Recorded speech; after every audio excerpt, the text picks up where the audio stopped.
राधे राधे दोस्तों, आप सभी का स्वागत है आपके अपने ही YouTube channel Sonu sir commerce classes में।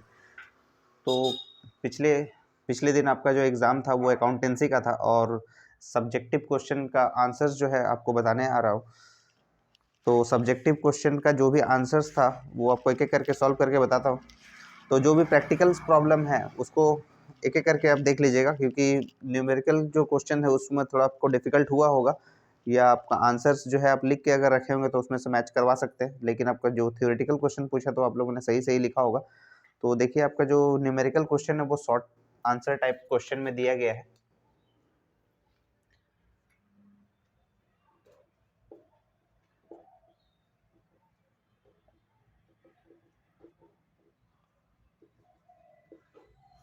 शॉर्ट आंसर टाइप में आपको जो न्यूमेरिकल क्वेश्चन पूछा गया है वो है आपका क्वेश्चन नंबर 42। क्वेश्चन नंबर 42 में दिया गया है कि कैलकुलेट करेंट रेशियो। तो करेंट रेशियो का फॉर्मूला होता है current assets divided by current liabilities. Current assets divided by current liabilities.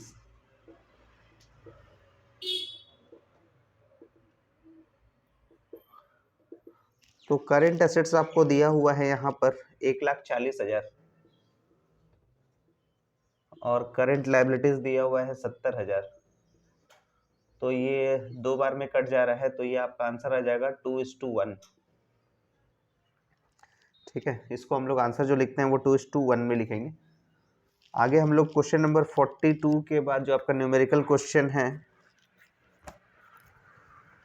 अच्छा और एक क्वेश्चन है आपका न्यूमेरिकल क्वेश्चन, वो है 40 नंबर में,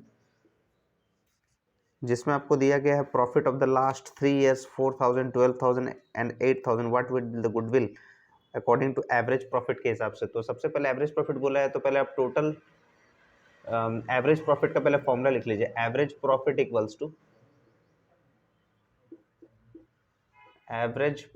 equals to total profit divided by number of years. Total profit का मतलब 4,000 प्लस 12,000 प्लस 8,000, तो 12,000 और 8,000 20 और 4 24,000। इस 24,000 को हम डिवाइड करेंगे 3 से, क्योंकि 3 साल का दिया हुआ है, तो ये एवरेज आ गया इसका 8,000 का। अब एक गुडविल का फॉर्मूला आप लिख लीजिए जो एवरेज प्रॉफिट के हिसाब से होता है। फॉर्मूला है average profit into number of years purchase. Number of years purchase, तो एवरेज प्रॉफिट आ गया 8,000 का और नंबर ऑफ ईयर परचेज आपको दिया हुआ है यहाँ पर 2 years, तो यानी आपका आंसर आ जाएगा 16,000 का। तो ये दोनों आंसर हम लोग सॉल्व कर लिए, जो 40 क्वेश्चन नंबर 40 और क्वेश्चन नंबर 42 था। ये शॉर्ट टाइप का आंसर था। अब आपको लॉन्ग आंसर टाइप का क्वेश्चन बताता हूँ, ये आप लोग लिख लीजिए तब तक।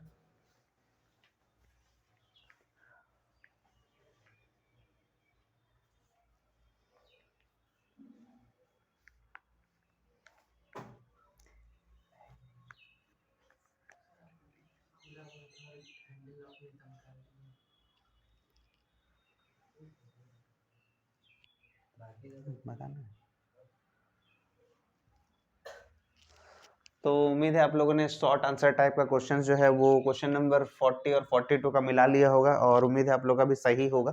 तो लॉन्ग आंसर टाइप आपको अब बताते हैं क्वेश्चन नंबर जैसा आपको दिया हुआ है। मल्टीपल चॉइस क्वेश्चंस का भी आप आंसर जाके देख सकते हैं सोनू सर कॉमर्स क्लासेस में, और करेक्ट आंसर आपको मिलेगा उसमें। बाकी चैनल का नहीं पता, लेकिन आप सोनू सर कॉमर्स क्लासेस में भरोसा कर सकते हैं।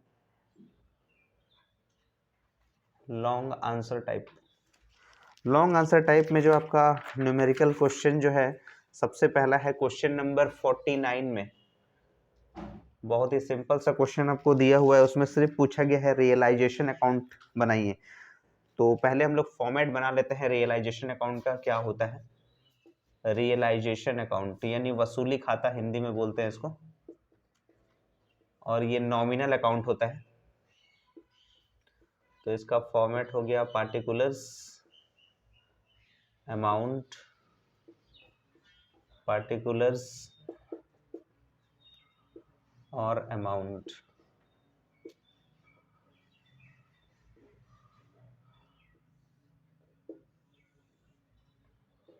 ये डेबिट और ये क्रेडिट, ये सब अगर लिखेंगे तो बहुत अच्छा मार्क्स आपको मिलेगा। तो देखिए सबसे पहले रियलाइजेशन अकाउंट का फॉर्मेट लिख लिए। रियलाइजेशन अकाउंट में सबसे पहले क्या लिखा जाता है, सारे एसेट्स को लिखा जाता है। तो यहाँ पर टू, जो आपको एसेट्स वाले साइड में जितना भी आपको एसेट्स लिखा हुआ है बैंक को छोड़कर, तो एक एक करके आप सब एसेट्स का नाम लिखिएगा। जैसे सबसे पहला है बिल्स रिसीवेबल, बिल्स रिसीवेबल, तो टू बिल्स रिसीवेबल लिख दिए, 2000 का है। उसके बाद लिख दिए to investment,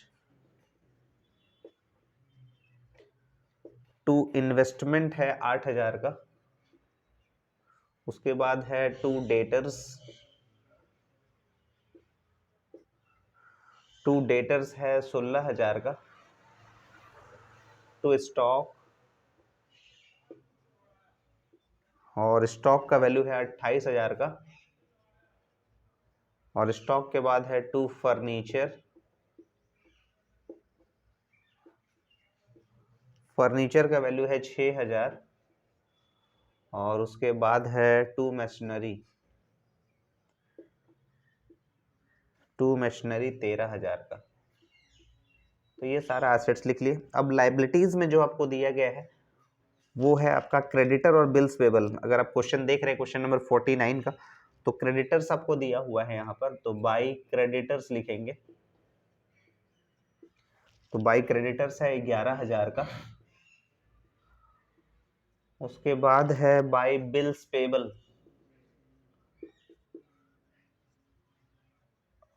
by bills payable है 1000 का। और बीज लोन नहीं लिखा जाता है क्योंकि इसके अलग से एक लेजर क्रिएट किया जाता है। तो सारा एसेट्स लिख लिया, सारा लाइबिलिटीज लिख लिया। अब इस एसेट्स को बेचना है, जिसका आपको नीचे इंफॉर्मेशन दिया है एसेट्स रियलाइज, जिसको हम लोग लिखेंगे बाय बैंक या कैश लिख सकते हैं, बाय बैंक अकाउंट करके। सारा एसेट्स का जो रियलाइज्ड हुआ है एक एक करके लिखेंगे। पहला दिया हुआ है डेटर्स, डेटर्स का जो वैल्यू है अच्छा, डेटर्स एंड बिल्स रिसीवेबल ₹17,000, यानी डेटर्स एंड बिल्स रिसीवेबल एक साथ दिया हुआ है। शॉर्ट में लिख दिए बिल्स रिसीवेबल, तो ये आपको दिया हुआ है 17,000 का। उसके बाद दिया हुआ है आपको इन्वेस्टमेंट, तो इन्वेस्टमेंट दिया हुआ है 7,600 का, 7,600। स्टॉक दिया हुआ है 25,000 का, स्टॉक है 25,000। और स्टॉक के बाद है फर्नीचर, फर्नीचर का वैल्यू है 6,600। और मशीनरी का है 8,600, मशीनरी का है 8,600। तो ये सारे एसेट्स को हम लोग ऐड करके यहाँ लिखेंगे। और बोला गया है लाइबिलिटीज वर पेड, लाइबिलिटीज यानी क्रेडिटर्स और बिल्स पेबल का पेमेंट होगा, तो लिखेंगे यहाँ पर टू बैंक अकाउंट। तो यहाँ लिख लेते हैं क्रेडिटर्स और बिल्स पेबल। जो अमाउंट दिया है उसी से पेमेंट करेंगे। जो बुक वैल्यू दिया हुआ है 11,000 और 1,000 का। और नेक्स्ट आपको दिया हुआ है रियलाइजेशन एक्सपेंसेस का भी पेमेंट करना होगा टू बैंक अकाउंट करके। रियलाइजेशन एक्सपेंसेस आपको दिया हुआ है 500 का। एग्जाम में आप लोग ऐसा ही बनाए होंगे। तो 11,000 और 1,000 को ऐड कर दिए, तो यहाँ पर हो गया 12,000 का। अब इसको ऐड कर लेते हैं। 6 6 12 6 18, 9 9 6 15 और 5 20 और 7 27, 34, 3 1 4 2 6, 64,800 आ रहा है। और अब आपको चेक करना है डेबिट साइड का टोटल ज़्यादा है कि क्रेडिट साइड का।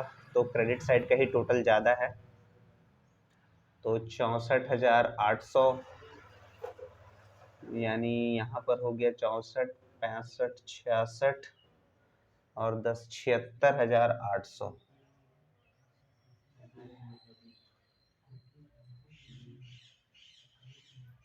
और इधर का हो जाएगा आपका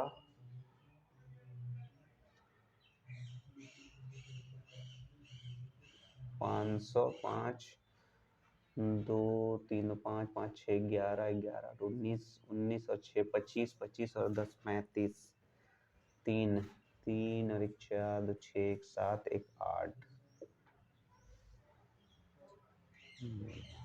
नहीं, आपका जो है डेबिट साइड का टोटल ज़्यादा आ रहा है, ठीक है ना। एक बार फिर से चेक कर लेते हैं।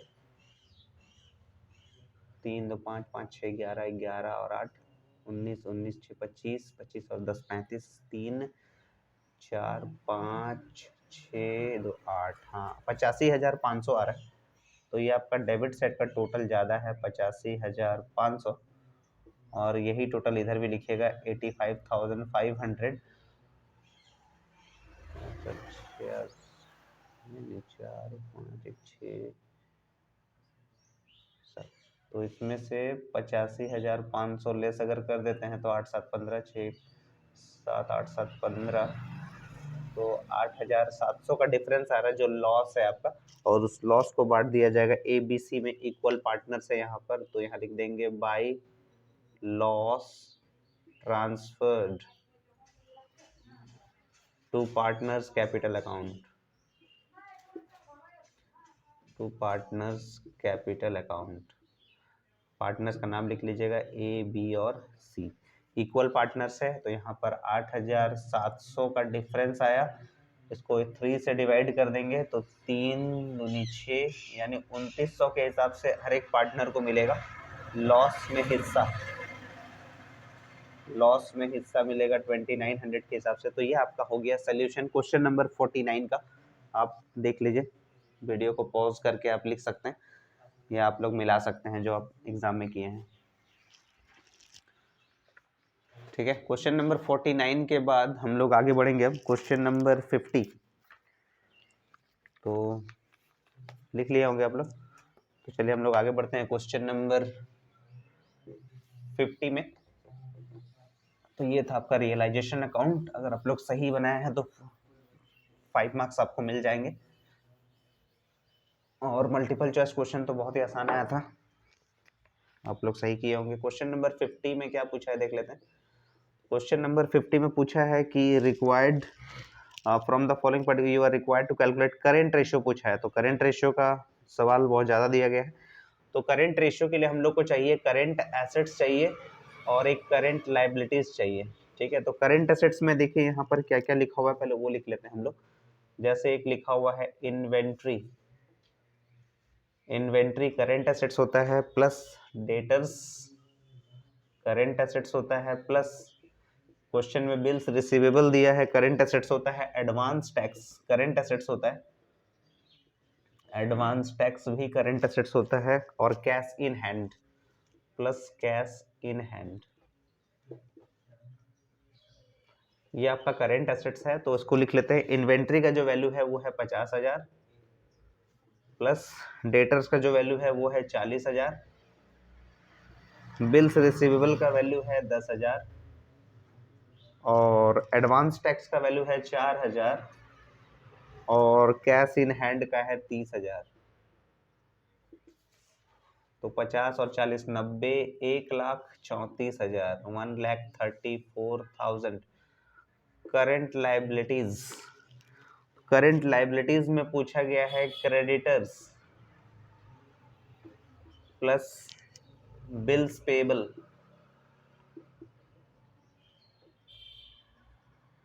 Plus bank overdraft, bank overdraft.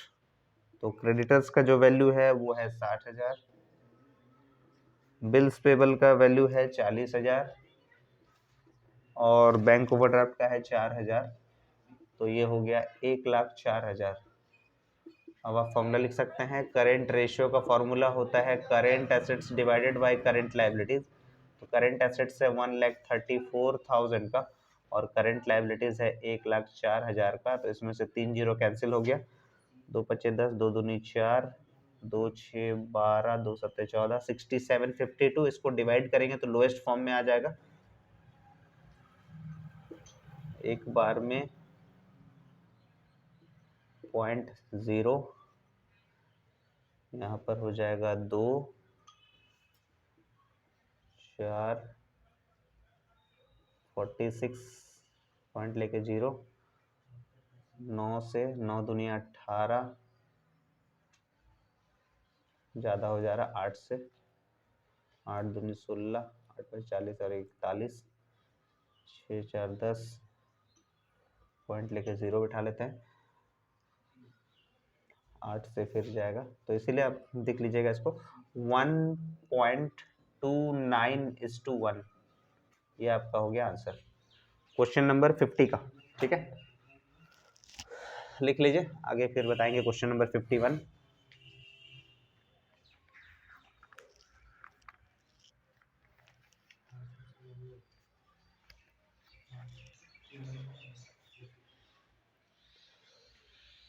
तो उम्मीद है आप लोग सही बनाए होंगे। तो आगे बढ़ते हैं क्वेश्चन नंबर 51। क्वेश्चन नंबर 51 में आपको कैश फ्लो का एक क्वेश्चन दिया हुआ है। हाँ, बहुत ही सिंपल सा कैश फ्लो का बोला गया, सिर्फ ऑपरेटिंग एक्टिविटीज निकालने के लिए। तो यहाँ लिख लेते हैं हम लोग, हेडिंग दे देते हैं question number 51,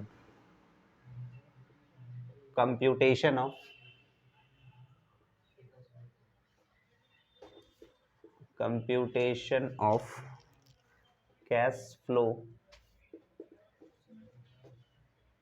from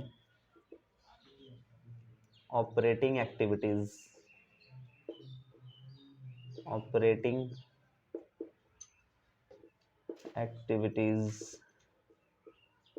as per indirect method।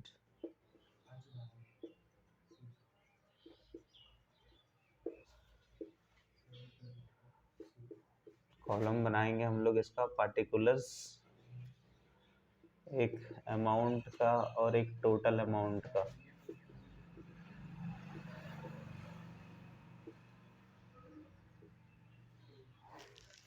तो क्वेश्चन में सबसे पहले आपको प्रॉफिट से शुरुआत करना रहता है। तो प्रॉफिट आपको दिया हुआ है 65,000, तो यहाँ लिख दीजिएगा प्रॉफिट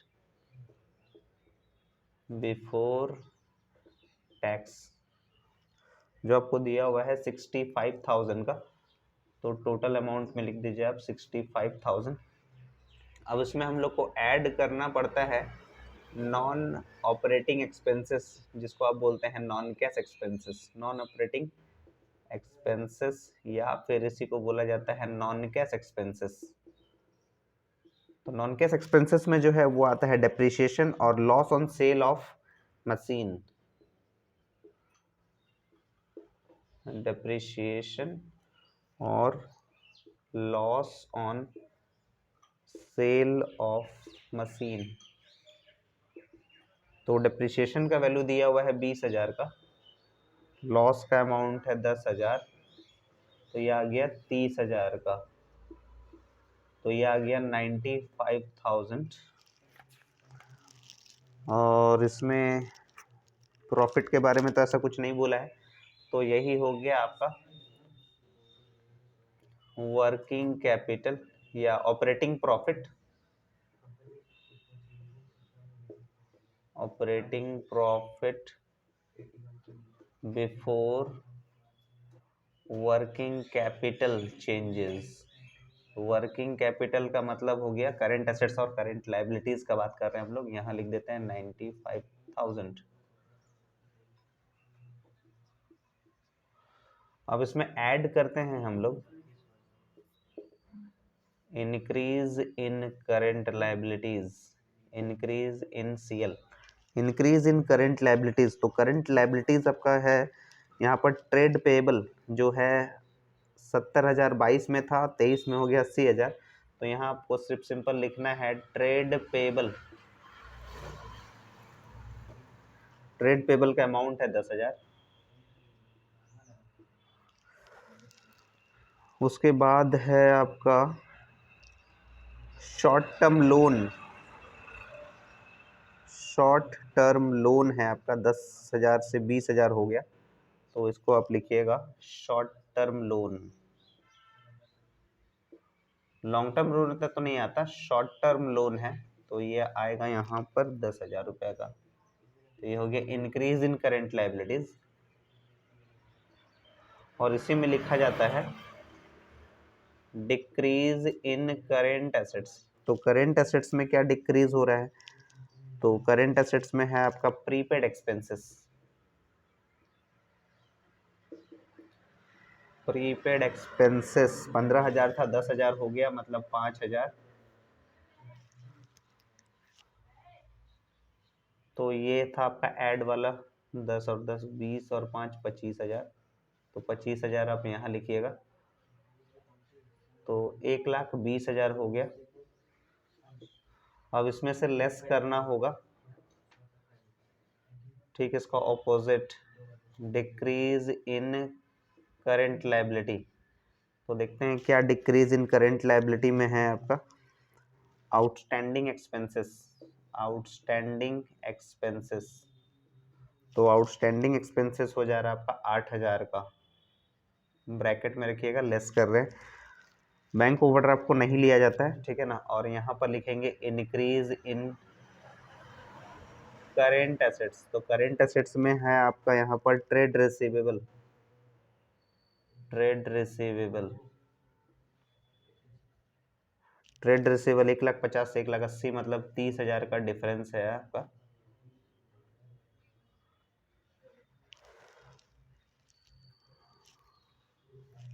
और तो कुछ नहीं है। तो 30,000 और 8,000, 38,000 आपका माइनस में आ रहा है। तो 38,000 इसमें से लेस कर दीजिएगा, 82,000 हो गया आपका net cash flow from operating activities.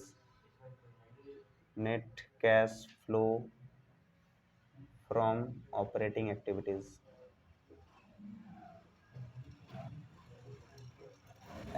ठीक है। इसको लिख लीजिए, फिर आगे बताते हैं। Last question, question number 52।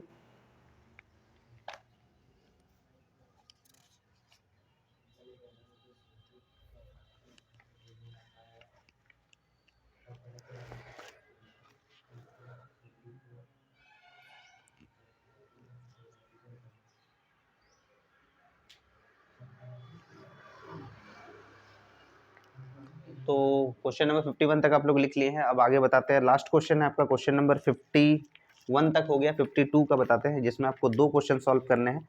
Ratio का सवाल है।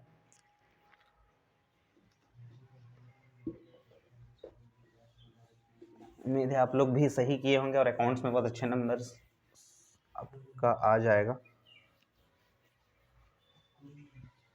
इसी तरह जुड़े रहिए सोनसर कॉमर्स क्लासेस के साथ, क्योंकि हर एक सोल्यूशन आपको मिल जाएगा इसमें।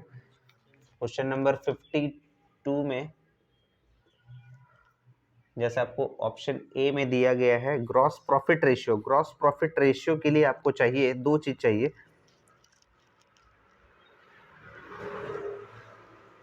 देखिए यहाँ पर थोड़ा गलत है क्वेश्चन में, रेवेन्यू फ्रॉम ऑपरेशन 2 बार लिखा हुआ है। एक है आपका रेवेन्यू फ्रॉम ऑपरेशन रिटर्न होना चाहिए 30,000 का, ठीक है ना। तो यहाँ पर आपको पहले फॉर्मूला लिख लेते हैं ग्रॉस प्रॉफिट रेशियो का, फिर आगे वर्किंग नोट करेंगे। ग्रॉस प्रॉफिट रेशियो का फॉर्मूला होता है gross profit divided by net revenue, net revenue from operation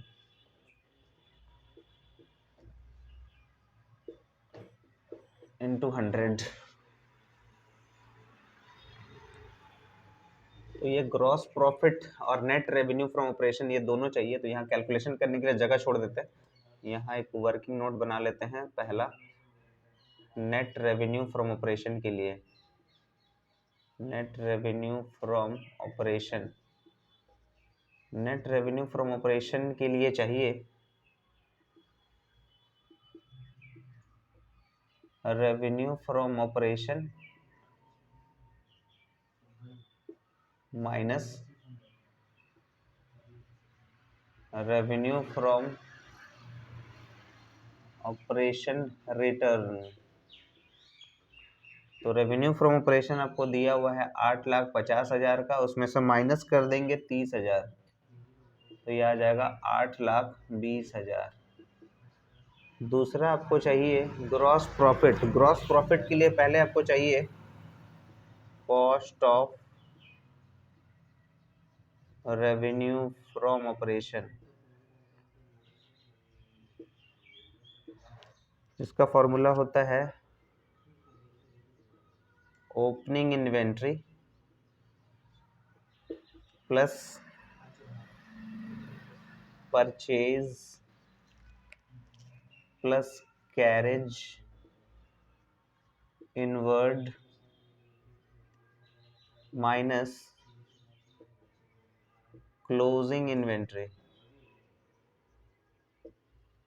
तो ओपनिंग इन्वेंट्री आपको दिया हुआ है 1,30,000 का, प्लस परचेज दिया हुआ है 4,30,000 का, कैरेज आपको दिया हुआ है 22,000 का, और क्लोजिंग इन्वेंट्री दिया हुआ है 90,000 का।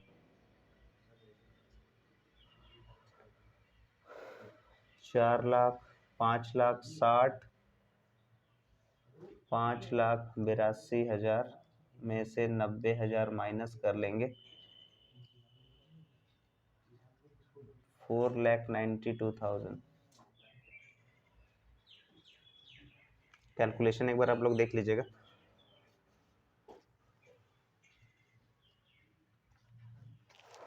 और उसके बाद हम लोग जो है कॉस्ट ऑफ रेवेन्यू के बाद, cost of revenue from operation के बाद हम लोग को निकालना है यहाँ पर ग्रॉस प्रॉफिट। तो ये आप लोग लिख लीजिए, क्योंकि उसी के बाद कैलकुलेट करेंगे हम लोग, या फिर तीसरा यहाँ पर कैलकुलेट कर लेते हैं।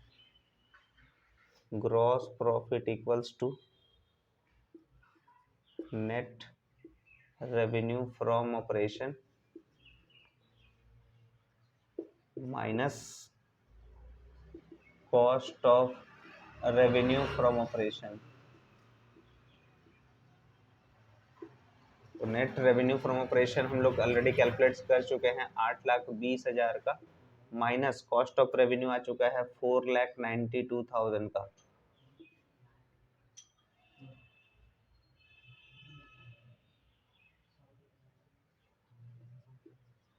$3,28,000 आ गया आपका ग्रॉस प्रॉफिट। तो यहाँ लिख दीजिएगा 3,28,000। नेट रेवेन्यू फ्रॉम ऑपरेशन जो है आपका वो है 8,20,000 इंटू 100। तो जो भी कैलकुलेट करके आएगा वो परसेंटेज में आएगा।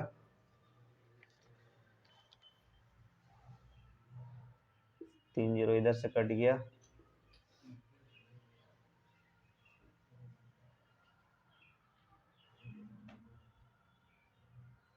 3,280 को 82 से अगर डिवाइड करते हैं,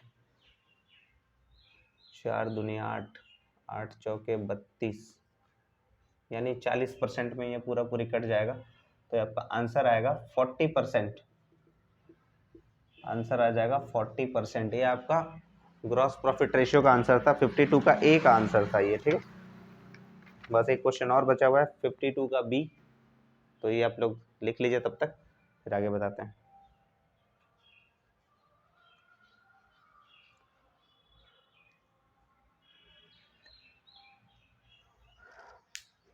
तो बस एक लास्ट क्वेश्चन और बता देते हैं, लिख लिए होंगे आप लोग।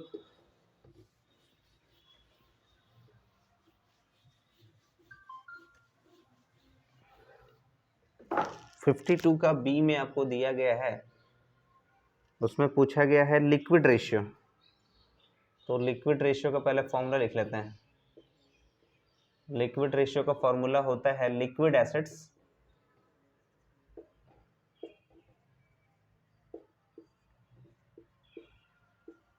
Divided by current liabilities.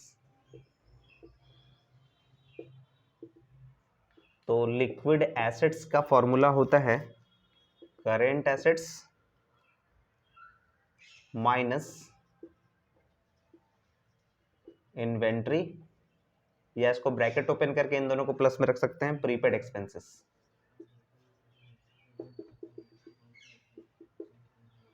तो करेंट एसेट्स क्वेश्चन में आपको दिया हुआ है 80,000 माइनस इन्वेंट्री का वैल्यू है 25,000 और प्रीपेड एक्सपेंसेस का है 5,000। तो 80,000 में से माइनस कर देंगे 30,000, तो ये 50,000 हो जाएगा आपका लिक्विड एसेट्स का। लिक्विड एसेट्स हो गया 50,000 का। और करेंट लाइबिलिटीज जो है आपको दिया हुआ है 50,000 का। तो ये आपका आइडियल रेशियो आ गया 1:1 का, जो लिक्विड रेशियो का होता है, और करंट रेशियो का होता है 2:1। तो ये आपका आंसर आ गया क्वेश्चन नंबर 52 का बी का 1:1। उम्मीद है आपको ये न्यूमेरिकल क्वेश्चन जो है जैक बोर्ड का अकाउंटेंसी एग्जाम का सारा क्वेश्चन आपको समझ में आया होगा। और मल्टीपल चॉइस क्वेश्चन का आप आंसर भी जाके देख सकते हैं सोनू सर कॉमर्स क्लासेस में। और अगर आपको वीडियो पसंद आता है, अगर आपको वीडियो पसंद आ रहा है तो ज़्यादा से ज़्यादा शेयर करें, लाइक करें अपने दोस्तों में। और तब तक के लिए राधे राधे दोस्तों।